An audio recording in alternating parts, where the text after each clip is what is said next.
الحمد لله والصلاة والسلام على رسول الله وأشهد أن لا إله إلا الله وحده لا شريك له وأشهد أن محمدا عبده ورسوله. All praises are due to Allah, and salutations of peace and blessings upon the Messenger of Allah, and I bear witness that there is no God worthy of worship except Allah, and that Muhammad is his slave and his messenger. فربما كلنا يقرأ يوم الجمعة سورة الكهف. From what has been legislated is for us to read on the Friday the chapter of the cave or Al-Kahf. وربما بعضنا قد يتساءل بعض التساؤلات. And it may be that some people may collectively between ourselves ask and inquire certain questions. لماذا وردت سورة الكهف أولا؟ Why لماذا وردت قصة الكهف أولا؟ Why has the story of the cave come to us first of all? لماذا أتت بعدها قصة صاحب الجنتين؟ And why is the mention of the two people who were in the Jannah, why did that story come after the story of the people of the Kahf? ثم قصة إبليس. And then the story of Iblis. ثم قصة موسى مع الخضر. And then after all of that, the story of Musa and Khidr. ثم قصة ذي القرنين. And then the story of Dhul Qarnayn. لماذا لم تبتدئ السورة بقصة ذي القرنين؟ Why didn't the surah begin with the story of Dhul Qarnayn? لماذا لم تكن قصة ذي القرنين بعد قصة الكهف مباشرة؟ And then after mentioning that, why didn't that come after the story of the people of the cave? لما لم تكن قصة صاحب الجنتين هي آخر السورة؟ And why didn't the story of the two men who disputed and debated, the two men of Jannah, why wasn't that the two people of the garden, why wasn't that mentioned at the end of the surah?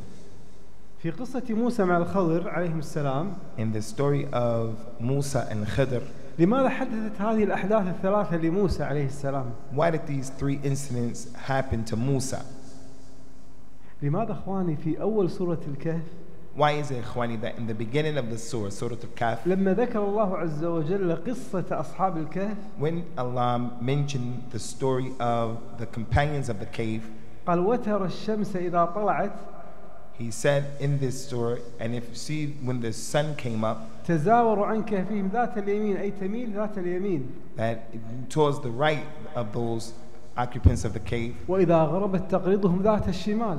and if the sun set, they turned towards the other way. لماذا ذكر الله عز وجل الشمس هنا؟ Why did Allah mention the sun in this place? ما فائدة ذكر الشمس؟ What's the benefit? Why was the issue of the sun ever mentioned? كان ممكن يذكر الله عز وجل قصة أصحاب الكهف دون أن يشير إلى الشمس. It was possible that Allah Azza wa Jal could have mentioned the story of the people of the cave without even mentioning anything about the sun. ربما بعض هذه الإجابات سنجدها بإذن الله تعالى في هذا الدرس. Inshallah ta'ala, the answers to some of these questions are going to come to us, inshallah. Hopefully after this lecture will be delivered, we'll come to understand these issues. لماذا ذكر الله عز وجل الكلب مع أصحاب الكهف؟ Why did Allah mention the dog along with those companions of the cave? تتحقق القصة دون ذكر قصة دون ذكر الكلب. Because the benefit of the whole story could have been arrived at, derived, without even mentioning anything about the dog.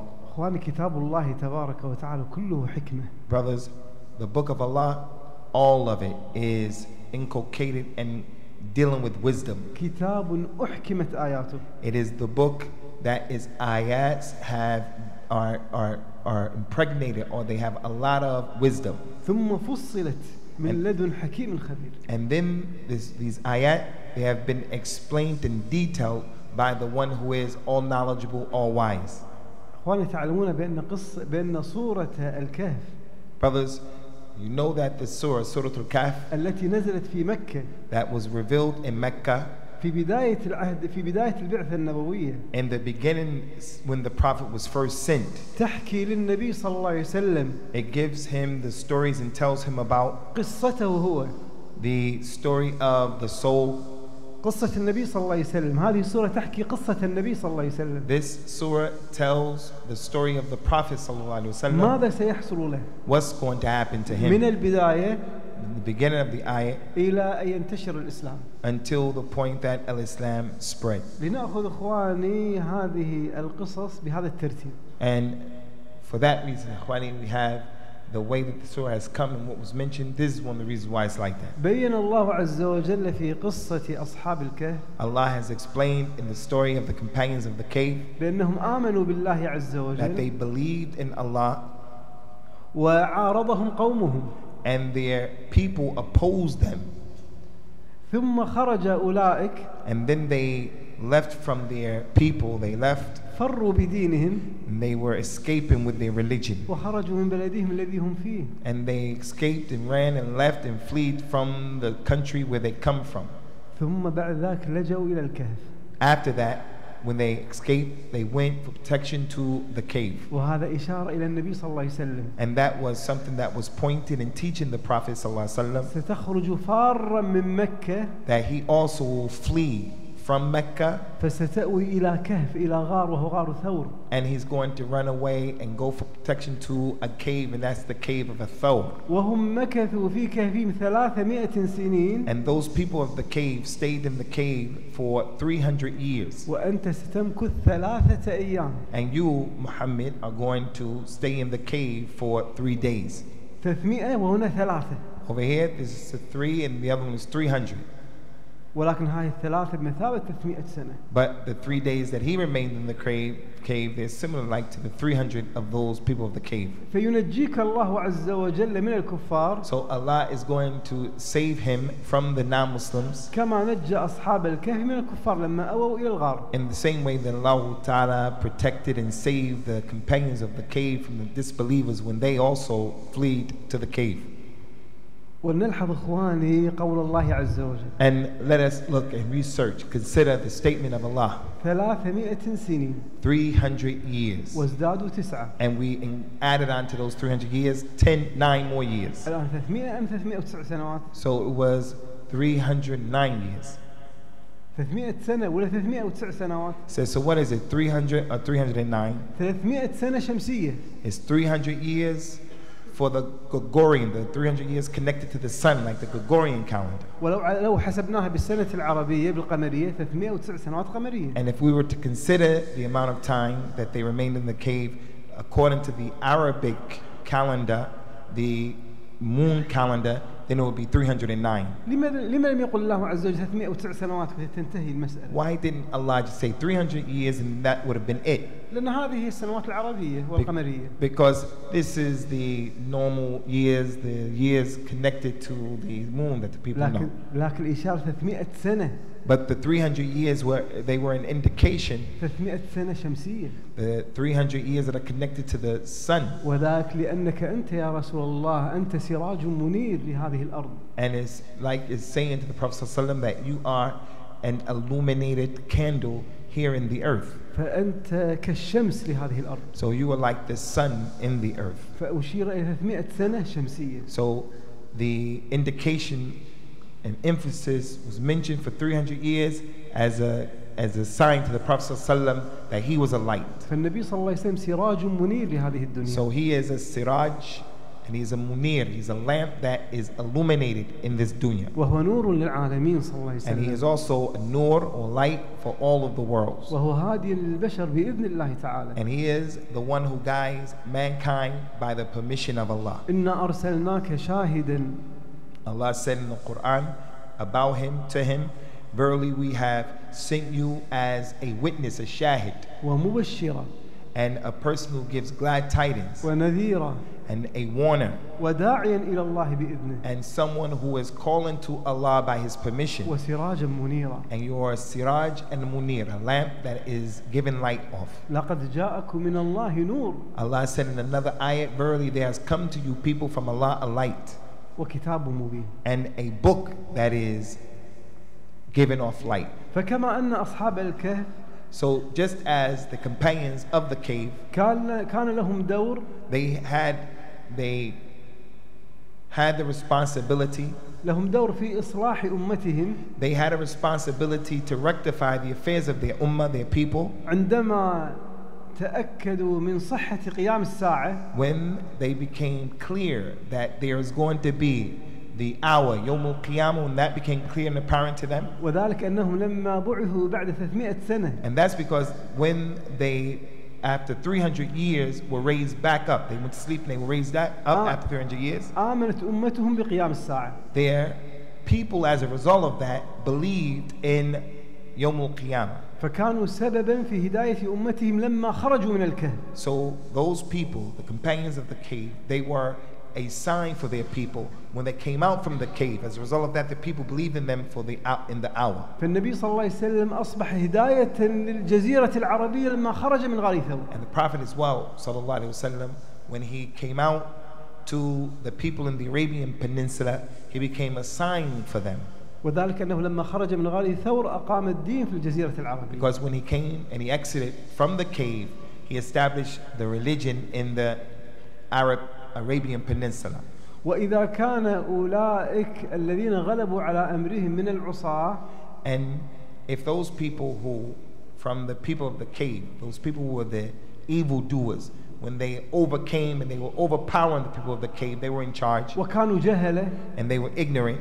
فلذلك بنوا المسجد على قبور أصحاب الكهف. As a result of that ignorance, they built a masjid over the place where the companion of the caves were. فأنت يا رسول الله عندما تخرج من غار ثور. And you as well, ya Muhammad, when you come out from the cave of Thawr, ستؤسس مسجدا وتبني أعظم مسجد. You are also going to build the greatest masjid. لا على أساس محرم كما بنوه هم. Not upon the foundations of what is haram as those people did. وإنما ستبني مسجدا عظيما وهو مسجد النبوي. But you're going to build a tremendously important masjid, and that is the masjid, the prophetic, the prophet's masjid. أخوان لماذا الله عز وجل ذكر عددهم؟ So brothers, the question now is, why did Allah Azza wa Jal mention the number of the companions of the cave? وأكد على صحة العدد 7. And he placed emphasis that they were 7. قال ويقولون 7 أكد وقال وثامنهم كلبهم. They said, as the ayah said, the people when they started asking what was the number, Allah said that they said it was 7. And the dog was the 8th one. لماذا ذكر عدد 7؟ Why was the number 7 mentioned? أخوان العدد 7 له إشارة. The number 7, it has indications. العدد 7 يدل على الكثرة وعلى القوة. The number 7 is an indication, and it proves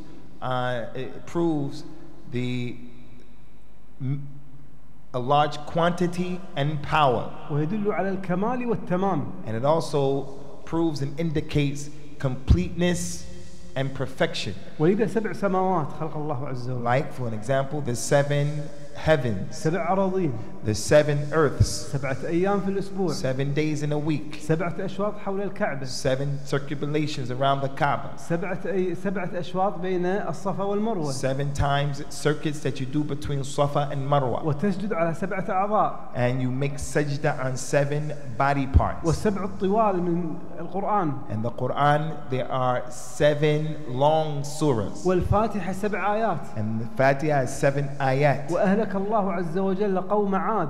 And Allah destroyed the people of Ad, الذين تحدوا بقوتهم العظيمة. the one who they used to challenge people concerning their power. أهلكهم ب7 ليال. Allah destroyed them within 7 days. فالسبعة تدل على القوة والتمام. So this number 7 is a proof, and it's an indication of power and perfection, وعلى الكثرة.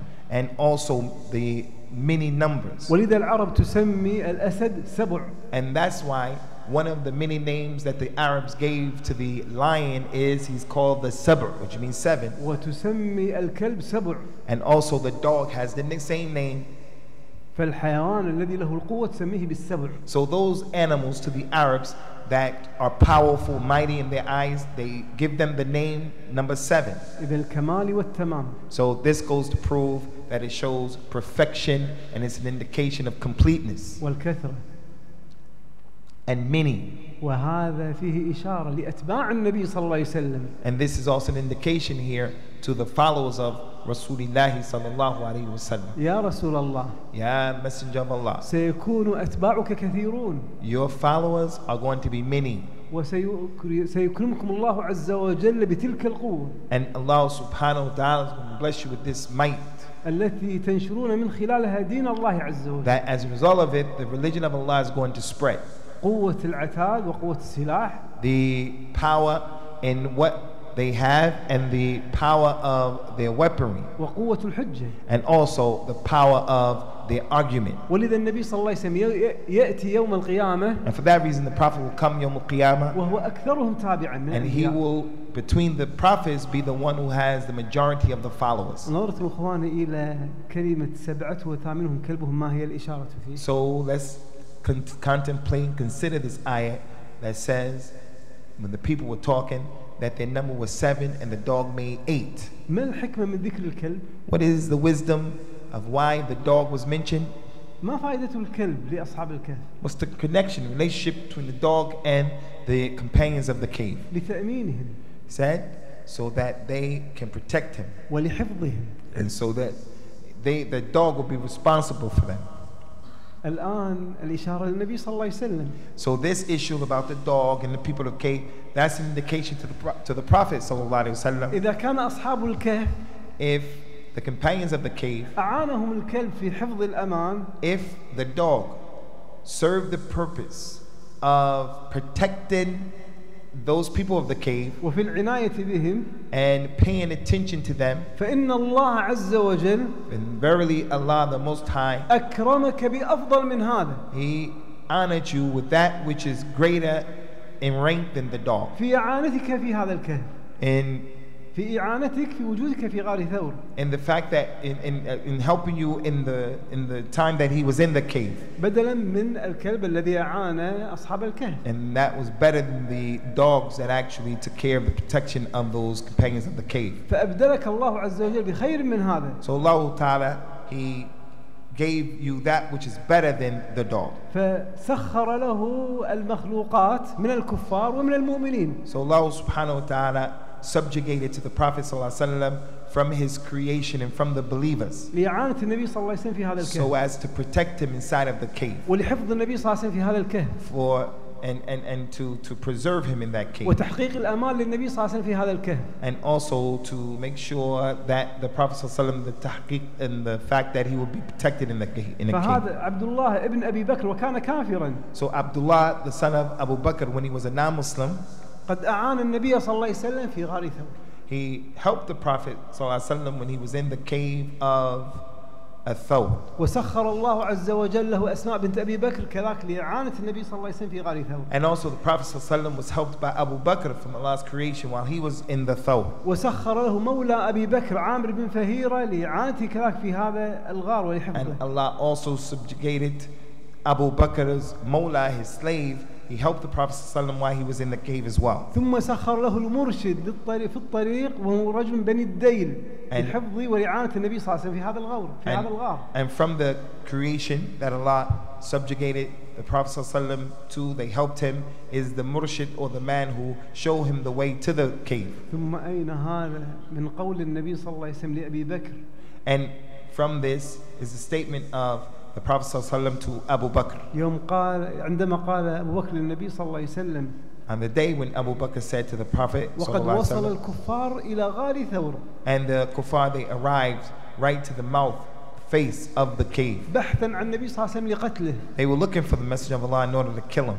فقال أبو بكر لو نظر أحدهم إلى رجله لرآنا. He said, Ya Rasulullah, if one of these non-Muslims were to simply look at his feet, he's going to see us. فقال النبي صلى الله عليه وسلم. And the Messenger of Allah said to him, يا أبا بكر. O Abu Bakr, ما ظنك باثنين الله ثالثهما. What is your opinion? What is your opinion about two? Allah is the third of them. الله هو حافظنا سبحانه. Allah, He is the one who's going to protect us. ثم بعد ذلك. After that, الله عز وجل أشار إلى الضعفاء. Allah, He pointed to and He made mention of the weak people. قال واصبر نفسك مع الذين يدعون ربهم بالغداة والعشي. He said in this ayat to the Rasul sallallahu alaihi wasallam in Surah Al-Kahf, be patient, make yourself patient with those people who call on Allah. They call on Him, they pray on Him during the day and the night. فهؤلاء هم أتباعك. Those people, Ya Muhammad, they are your followers. وسيكثر عددك من هؤلاء. And there's going to be a lot of people who follow you and help you from them. وستقوى دولتك من هؤلاء الضعفاء. And your dawla, your country, is going to become strong as a result of these weaklings. ثم الله عز وجل ذكر بعد ذلك قصة صاحب الجنتين. And then after that, ikhwani, that story, Allah Ta'ala mentioned the story of the two disputants about the garden.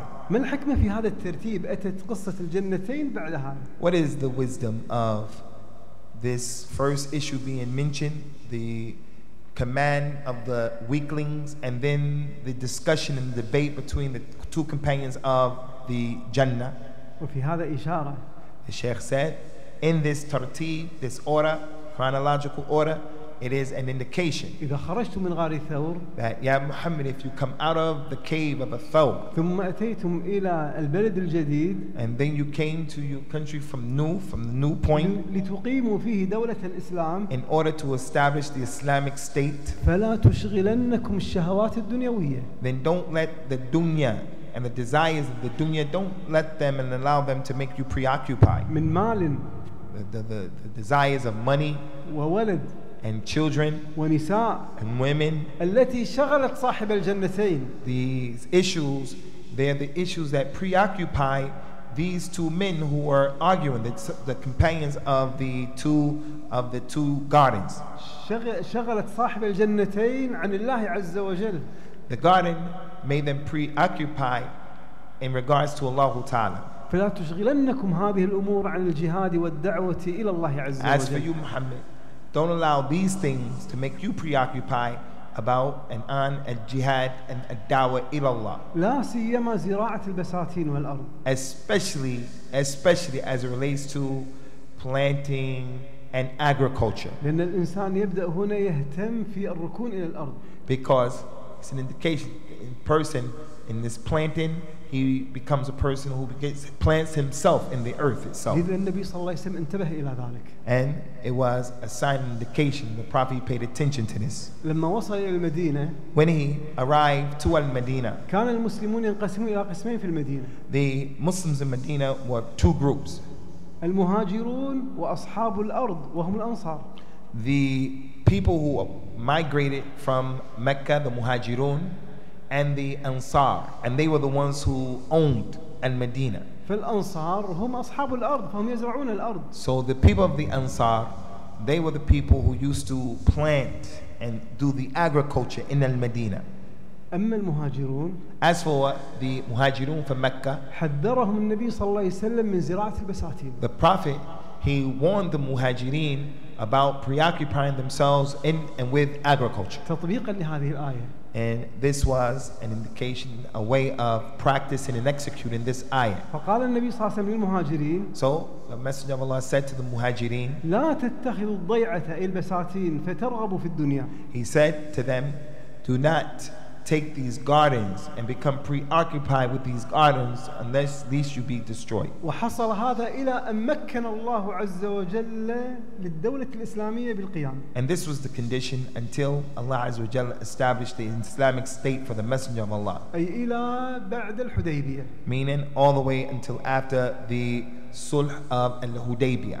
هذا أخواني إشارة قصة صاحب الجنتين وعلاقتها بهذه بسيرة النبي صلى الله عليه وسلم. So the point here is, in the chronological order of what's been mentioned, Sheikh wound up now to the two disputants about the Jannah. That's the connection between mentioning that and what preceded it. ثم بعد ذلك الآن إذا أخذت تنتشر هذه الدعوة. Then after that, ikhwani, da'wah began to spread. إياكم وعصبية الجاهلية. Allah Ta'ala warned him, beware of the racism of what the people were upon in the times of Jahiliyyah. كل منكم يتعصب لقبيلته. Every single individual, he's becoming and he's having the racism and the love for his tribe. إياكم وهذا. Beware, all of you, of this issue. فإنه يمزق الدولة الإسلامية. Because this racism, it will destroy and rip apart the Islamic state. وفعلا هذه العصبية القبلية. And the Shaykh said this tribalism in reality, كادت تعصف بالدولة الإسلامية. it almost destroyed the Islamic state. وكادت تمزق الدولة الإسلامية. And it also almost ripped up the Islamic State. وذلك النبي صلى الله عليه وسلم لما خرج إلى غزوة بني المصطلق. And that is because of an incident. When the Messenger of Allah sallallahu alaihi wasallam, when he left from the war, a group of people called Bani Mustalaq, حصلت مشاجرة بين أنصاري ومهاجري. there was a dispute, a fight that transpired between a man from the Ansar and a man from the Muhajirin. فركل المهاجري ذاك الأنصاري. So the man from the Muhajirin, he hit a man from the Ansar on his backside. فصرخ الأنصاري وقال يا للأنصار. So that man who was hit, he became upset and he raised his voice up, seeking the help of his brothers, and he said, "Oh, my brothers from the Ansar." وقال مهاجري يا للمهاجرين. And the man who hit him from the Muhajirin, he did the same and called his brothers and said, "Oh, my brothers from the Muhajirin." فغضب النبي صلى الله عليه وسلم. When the Prophet heard this, he became angry. قال ما بال دعوة الجاهلية. He said, "What is this, the call of the times of Jahiliyyah? وأنا بين أظهركم. And I'm right here in your presence. دعوها فإنها منتنة. Leave it because it has a bad smell." فكادت هذه العصبية أن تمزق الدولة الإسلامية. So this racism, ikhwani, it almost destroyed the Islamic State. وهذا الذي أشار الله عز وجل إليه في قصة إبليس. And in this connection to the story of the people of the cave is the story of Iblis. عندما اعتز بأصله. When he became proud as a result of his origin. قال أنا خير منه، أنا خير من آدم. He said, "I'm better than him," meaning he was better than Adam. خلقتني من نار وخلقته من طين. You created me from fire, and you created him from dirt. والنار أفضل من الطين. And the fire is better than the mud. فالاعتزاز بالأصل كان السبب في كفر إبليس. So having honor and having pride in one's origin, it was the reason for the destruction of Iblis. وهذا هو فخر العرب بأصولهم وأنسابهم. And this is similar to the bragging and the pride that the Arabs used to have about their origin. الذي كاد أن يمزق الدولة الإسلامية. That practically almost destroyed and tore up the Islamic State. وحصرها نفس هذا الخلاف. And this same conflict and difference happened بعد غزوة بني المصطلق مرة ثانية. after the war of Bani Mustalaq. عندما حصلت مشاجرة أو ملاحاة كما يقال. When some disputes transpired بين أسيد بن حضير سيد الأوس. Between Usayd ibn Hudayr, and he was one of the leaders of the Aus tribe. وسعد بن عبادة وهو سيد الخزرج. And the other companion was Sa'd ibn Ubadah, and he was the leader of the Khazraj. فثار الأوس لنصرة أسيد بن حضير. So the people of Al-Aus, the people of the Aus tribe, they went and they were in support of their leader Usayd ibn Hudayr. وثار الخزرج لنصرة سعد بن عبادة. And the people from the other tribe, from the Khazraj, they stood forward in order to defend the position of their leader Sa'd ibn Ubadah. فكادت تتمزق الدولة الإسلامية. And this problem almost destroyed and tore up the Islamic State بسبب الاعتزاز بهذا الأصل. as a result of people taking pride in their origin and where they come from. فنزل النبي صلى الله عليه وسلم وهدأه. So Allah subhanahu wa ta'ala calmed the situation down. وهذا في قول الله عز وجل وإذ قلنا للملائكة اسجدوا لآدم. And this is in the statement of Allah in Surah Al-Kahf. And remember when Allah said to the malaika, bow down and prostrate to Adam. فسجدوا إلا إبليس. So they all bowed down except Iblis. كان من الجن. He was from the jinn. ففسق عن أمر ربه. And he refused and disobeyed the command of his Lord. فتعاظم لأصله. And he became arrogant as a result of his origin and where he came from. ذكر الله عز وجل بعد ذلك قصة موسى مع الخضر. After that story, Allah Ta'ala mentioned the story of Musa and Khidr. وموسى مع الخضر حصلت له 3 أحداث. And with Musa and Khidr, with this story, there are 3 things that happened to Musa. خرق السفينة. The breaking up of the boat. وقتل الغلام. And killing the young boy. والإحسان إلى اللئام عندما أقام ذاك الجدار. And when the wall that was broken down, when it was fixed aright by Khidr. وهذه الأمور كلها ظاهرها شر. All 3 of these incidents, the apparent meaning of them, ولكن حقيقتها خير. when you look at it, they appear evil, but in reality, they all were good. ما قصة هذا بسيرة النبي صلى الله عليه وسلم التي ستحصل له؟ What is the relationship between these three things that happened between Khidr and Musa and the dawah of Rasulullah and his history? أما خرق السفينة As for the breaking up of the boat, فاحذر يا رسول الله. so it's as if it's saying, Ya Rasulullah, beware, be careful. ربما يحصل خرق لوحدة الصف الإسلامي. That the boat of the unity and the oneness, the unification of Islam, it may be broken up. فربما ستخترقون من قبل غيركم. Rubbama, someone other than you and your people, they may be the ones who will destroy this unity. وهذا الذي حصل. And this is what happened. بعد غزوة بدر After the war of Badr, وانتصر الإسلام and Al-Islam won the war and became strong, دخل كفار المدينة في الإسلام some of the non-Muslims, they entered into the religion of Islam نفاقا as hypocrites لهدم الدولة الإسلامية in order to destroy the Islamic state, فأرادوا اختراق الصفوف and they wanted to cause the boat to sink, وفعلا سعوا في خرق الصفوف. and in reality they went out in this regard. فبعد غزوة بدر حدث غزوة أحد. And after the war of Badr came the war of Uhud. ماذا فعل أبو عبد الله بن أبي؟ What did Abdullah ibn Ubay, what did he do at that war? سحب ثلث الجيش من الغزوة. He was responsible for taking a third of the Muslim army away, took a third of their power away. فخرق الصف الإسلامي. So the unity of Al-Islam and that effort by him, it was almost drowned. وكذلك خرق الصف عندما اتهم زوج النبي صلى الله عليه وسلم والعياذ بالله بالإفك. Also, what led to this destruction or almost destruction of the Islamic state and the roles of the Muslims, their unity, is when the Prophet's wife was accused of having illegal relationships. لئلا عندما اتهم المؤمنين والعياذ بالله بالفاحشة. Because when they accused the mother of the believers, Aisha, with this issue, and we seek refuge in Allah from her doing something like that. لماذا فعل هذا؟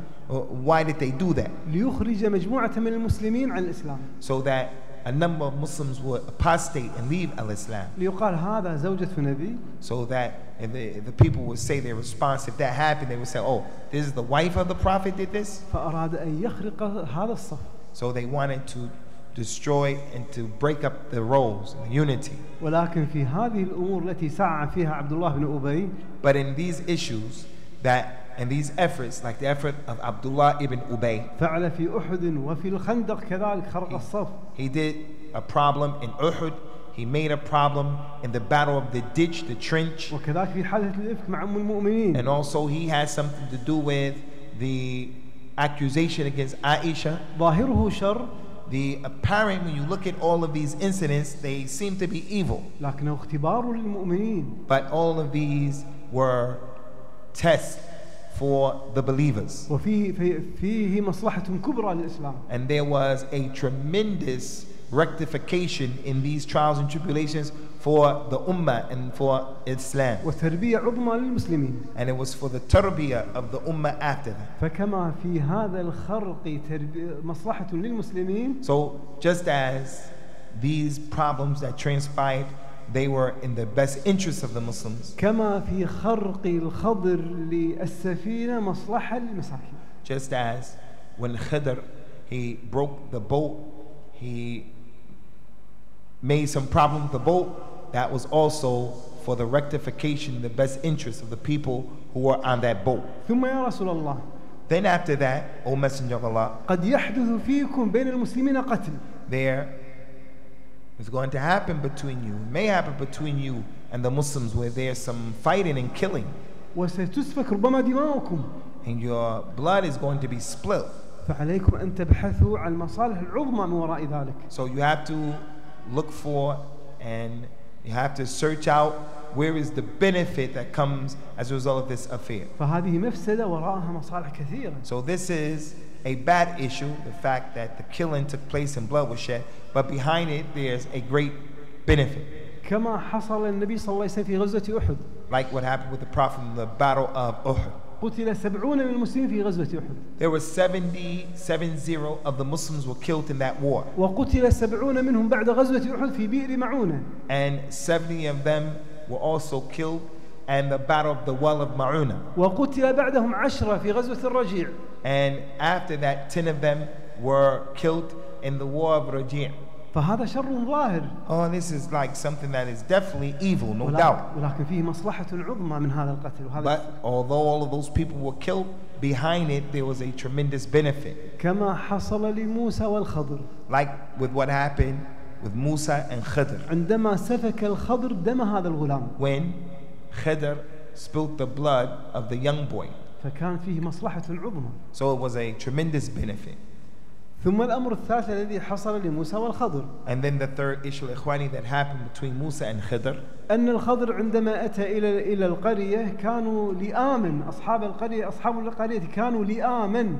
When they came to this particular city, the people of the city, they were extremely uncooperative people. فلم يكرموا الضيف. They didn't even have the common courtesy of giving anything to the guest. وهو واجب عليهم. And that's something that was an obligation upon them. ومع ذلك الخضر And despite the way they dealt with Khidr أحسن إليهم.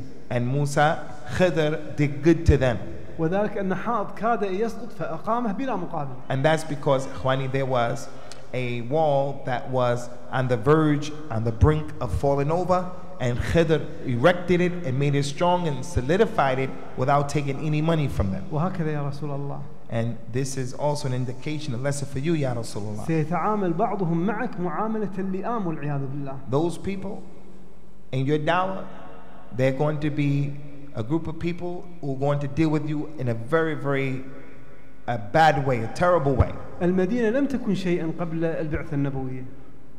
Medina, the city, it wasn't anything that was worth mentioning before the Prophet came to it. كان فيها قتال دائم بين بعضهم. They used to always be in a persistent state of rift, fighting each other. فأتى النبي صلى الله عليه وسلم إليهم. And then the Prophet came to them ونشر الهداية بينهم. and he spread guidance amongst them. وألف الله عز وجل بين قلوبهم برسول الله صلى الله عليه وسلم. And Allah brought their hearts together and they surrounded themselves around the Messenger of Allah. وأصبحت مدينة قوة ضاربة على مستوى الجزيرة. And after that, and Medina, the city, became a city of power that was to be reckoned with in a force in the Arabian Peninsula. وأخافت الروم وأخافت الفرس. And it made Rome and Persia afraid of it. ومع ذلك قال عبد الله بن أبي في النبي صلى الله عليه وسلم. Despite all of this, what the Prophet did for Medina, Abdullah ibn Ubay from Medina, he said about the Prophet صلى الله عليه وسلم, بدل من أن يشكر رسول الله صلى الله عليه وسلم. instead of thanking the Messenger of Allah صلى الله عليه وسلم for what he did,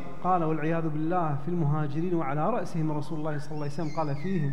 He said, Abdullah ibn Ubay said about the Muhajirin, came from Mecca, and the leader of the Muhajirin at the top of them is the Messenger of Allah. Abdullah ibn Ubay said, قال فيهم سم كلبك يأكلك والعياذ بالله. قال فيهم سم كلبك يأكلك هذا الكلب. He said, أطعمه يأكلك.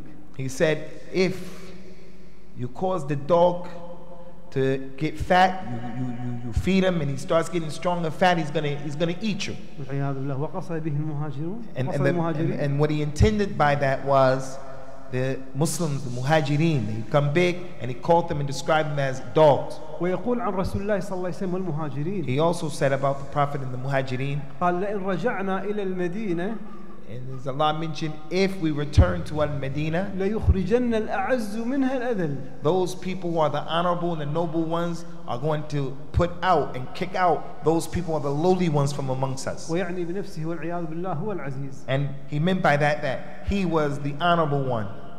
والمهاجرون هم والعياذ بالله الأمر الآخر. And the Muhajirun, they were the ones who were the other one, the lowly ones. فتصرف بلؤم مع النبي صلى الله عليه وسلم. So the way he reacted and the way he dealt with the Prophet صلى الله عليه وسلم was a way that was very inappropriate. ومع ذلك النبي صلى الله عليه وسلم صفح عنه. Although this is the case, the Messenger of Allah pardoned him and overlooked that. وأحسن إليه. And he did good by him and to him. بل لما توفي عبد الله بن أبي المنافق To the point that when the man, Abdullah ibn Ubay, when he died as a hypocrite, كفنه النبي صلى الله عليه وسلم بقميصه. the Messenger of Allah gave his own shirt in order for the man to be wrapped up in it and buried in it, لئلا يصاب بالعذاب في جسده. so that nothing would harm his body when he was buried. ونفث وبصق في فمه ليستطيع الإجابة على الملكين. And he also, sallallahu alaihi wasallam, put some of his blessed spittle on the man's mouth, so that in the hopes he would be able to answer correctly when he's questioned. وصلى عليه صلاة الجنازة. And he also prayed for him the salah of al-janaza. فتعامل النبي صلى الله عليه وسلم معه وصفح عنه وأكرم. So the Messenger of Allah, as you see, he forgave him, overlooked him, and did good dealings with him. ائتسى بالخضر لما أحسن إلى اللئام. The same way that Khidr dealt with those people who dealt with Khidr in a bad way. ولما أتى النبي صلى الله عليه وسلم إلى قريش ليعتمر. And when the Prophet sallallahu alaihi wasallam came to Quraysh ليعتمر in order to make the Umrah, تعاملت قريش الكافرة مع النبي صلى الله عليه وسلم بلؤم. the people of Quraysh, they made up a plan and they agreed with the other people to deal with the Prophet ﷺ in a bad way. لم يمنعوا أحدا من العرب من العمرة. No one from amongst the Arabs prevented him from going to perform the Umrah. إلا النبي صلى الله عليه وسلم. The only person that the Arabs ever prohibited from performing the Umrah was the Messenger of Allah. He's the only person that was prohibited from making Umrah. تعاملوا معه بلؤم. So they dealt with him in a way that was not acceptable. ومع ذلك لما فتح النبي صلى الله عليه وسلم مكة. And although this is the case, when he conquered Mecca, صفح النبي صلى الله عليه وسلم عنه وعفى عنه. he forgave them and he pardoned them for how they behaved towards him. بل قال الأئمة من قريش. He even told them that the leaders of the Muslims are from Quraysh, should be from Quraysh. وقال الناس تبع لقريش. And he said that the people will follow and be followers of Quraysh. فتعامل النبي صلى الله عليه وسلم معهم كما تعامل الخضر مع أهل تلك القرية اللئام. So as you can see, the Messenger of Allah sallallahu alaihi wasallam dealt with the people of Quraysh the same way Khidr dealt with the people of that city who didn't treat him very nice. ثم القصة الأخيرة في سورة الكهف. And then the last story that is mentioned in the story of Al-Kahf. وهي قصة ذي القرنين. And that is the story of Dhul Qarnayn. الذي ملك المشرق والمغرب. And Dhul Qarnayn is an individual Ikhwani who had under his power the east and the west. فهذه إشارة للنبي صلى الله عليه وسلم وهو الآن في مكة. And this is an indication to the Prophet ﷺ that although he was in Mecca at the time the surah was revealed, وهو مستضعف في مكة. and he was weak in Mecca, سيفتح الله عز وجل لك المشرق والمغرب. Allah Ta'ala is going to open up for him وما the east بينهما. and the west. وما بينهما. And what is between the east and the west. وستملك بإذن الله هذه الأمة ما بينهم. And this ummah is going to control and dominate what is between the east and the west. فاسعى يا رسول الله في نشر دين الله تبارك So therefore, وتعالى. Ya Muhammad, Ya Rasulullah, go forth and spread the message of Al-Islam. وهذا ما حصل للنبي صلى الله عليه And وسلم. this is in fact what happened with him. لما فتح مكة When he conquered Mecca, جاءت كل قبائل العربية تبايع النبي صلى الله عليه وسلم. all of the Arab tribes came to give him the pledge of allegiance. ثم أرسل رسائل الدعوة إلى المشرق والمغرب. And then he sent letters all over the world, to the east and the west, إلى ملك البحرين to the king of Bahrain وإلى ملك فارس and the كسرى Persian king Kisra, وإلى قيصر and also to Qaisar, وإلى المقوقس في مصر and to the king Muqawqis who was in Egypt, وفي الشمال إلى ملك دومة الجندل and in the south he sent letters to their king as well, وإلى النجاشي في المغرب. and all the way to the Najashi who was in the west of Medina. فنشر دين الله عز وجل المشرق والمغرب. And the religion of Allah Azza wa Jal is spread all over to the east and it spread to the east and the west. مات رسول الله صلى الله عليه وسلم وتوفي. The Prophet died sallallahu alayhi wa sallam, فأخذ بعده الراية أسود هذه الأمة. and then after him, the one who took the flag and the responsibility, the lion of this ummah, فملكوا المشرق وصلوا إلى الصين إلى مشرق الشمس. and he caused al-Islam to spread from east and west even further, all the way to China. ووصل الإسلام إلى المغرب، وصل إلى الأندلس، إلى إسبانيا وإلى And المغرب. Islam went all the way to the west and arrived in Spain ووصل إلى فرنسا. and also France, فوصل إلى المشرق والمغرب. from the east to the west. كما ملك ذو القرنين المشرق والمغرب وما بينهما. Just as Dhul-Qarnayn, he controlled what was in the east and the west and what was between it. فكذلك الدعوة الإسلامية. Also, the Islamic State وصلت الصين. reached to China, وصلت روسيا. Russia, وصلت تركيا في الشمال. Turkey in the south, ووصلت إلى الهرسك، البوسنة والهرسك. and to Bosnia over there in Yugoslavia, ووصلت إلى فرنسا وإلى إسبانيا. and France and Spain, والآن وصلت إلى أمريكا وإلى بريطانيا and هنا. America and Britain. ووصلت إلى كل دول العالم. It has arrived to every place in the world. فهذا فيه إشارة النبي صلى الله عليه وسلم في قصة ذي القرنين. So this is an indication to the Prophet ﷺ and to the Ummah in regards to the story of Dhul-Qarnayn. بقيت إشارة أخيرة. Now the last indicator, an indication. علمنا الآن لماذا ذكرت الشمس في قصة أصحاب الكهف. So now do we understand why the sun was mentioned concerning the companions of the cave? أنهم كانوا في الكهف. The people, they were inside of the cave, وكانت الشمس إذا أشرقت. and the sun, if it rose, إذا أشرقت تزاوروا عن كهفهم ذات اليمين. it would rise up and they would be facing towards their right side, would be hitting their right side. وإذا غربت تقرضهم ذات الشمال. And if it set in the west, it would set and it would hit their left sides. أي كانوا في الكهف مختفين من الشمس. And these people were inside of the cave and they were hidden away. They were hidden away from the sun. من منكم إخواني علم أو عرف بعض الحكم من ذكر الشمس في قصة الكهف؟ So the Sheikh, he put a question out to you intelligent brothers, and he said, which one from amongst you thinks he knows something about the wisdom of why this is mentioned, the connection?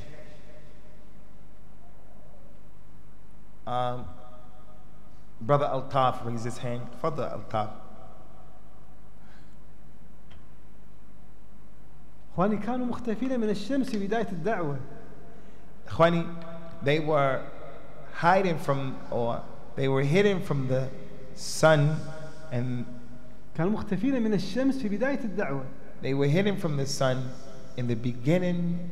When the sun came up, they were hidden from the sun in the beginning of the من da'wah, شدة الخوف الذي أصابهم في بداية الدعوة. because of the great fear that they had that had hit them as a result of their religion. في بداية الأمر اختفوا من الشمس. So as a result, in the beginning, they hid from the sun. The sun didn't hit them في أول قصة. in the beginning of the story. وفي نهاية الأمر But in the end of the story, ملكوا مشرق الشمس المشرق والمغرب. they owned and they were in control of everywhere that the sun hit from the east and the west. يا رسول الله Ya Rasulullah, أنتم الآن في حالة ضعف you right now in Mecca, you're in a condition where you are weak وتختفون بل تختفون من الشمس and you are afraid and you hide from the sun لشدة الخوف الذي أصابهم. because the great fear that has hit you. فإنكم في نهاية الأمر But in the end of this affair, ستملكون مشرق الشمس ومغربها. you're going to own, you and your companions, your ummah, you're going to own everything that the sun has hit.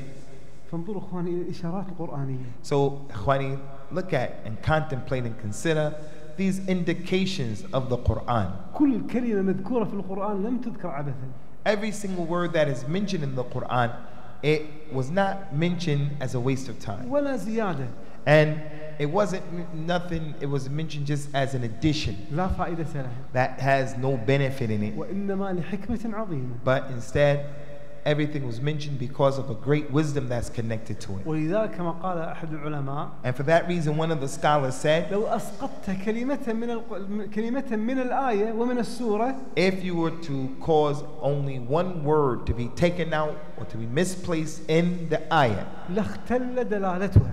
then the thing or the point that the ayah is trying to show, you would destroy what it's trying to show. ولو أخذت كلمة من القرآن And if you were to take out of the Quran one word ثم بحثت في الفهرس لسان العرب And then you would take that word and look for it in the dictionary of the Arabic language. وأردت أن تستبدل هذه الكلمة بكلمة ثانية. And you wanted to replace that word that you took out of the Quran with that word, another word that you found in the Arabic dictionary. لما وجدت أحسن من هذه الكلمة. You would not have found a word that was better than the word that was taken out of the Quran. ولذا قال أعد المشركين للإسلام. And for that reason, the greatest enemy of Al-Islam said, ومن أعلم الناس بالبلاغة. and he's from the most knowledgeable people in regards to the science of Arabic called balagha, eloquence. قال في القرآن. He said about the Quran, إن له لحلاوة.